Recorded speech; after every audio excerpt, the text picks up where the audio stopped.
διάβασα τον έραστον τα λόγια,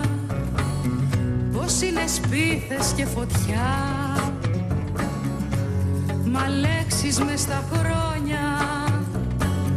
φίλοι καλοί και μακρινοί, την κάναν για ταξίδια,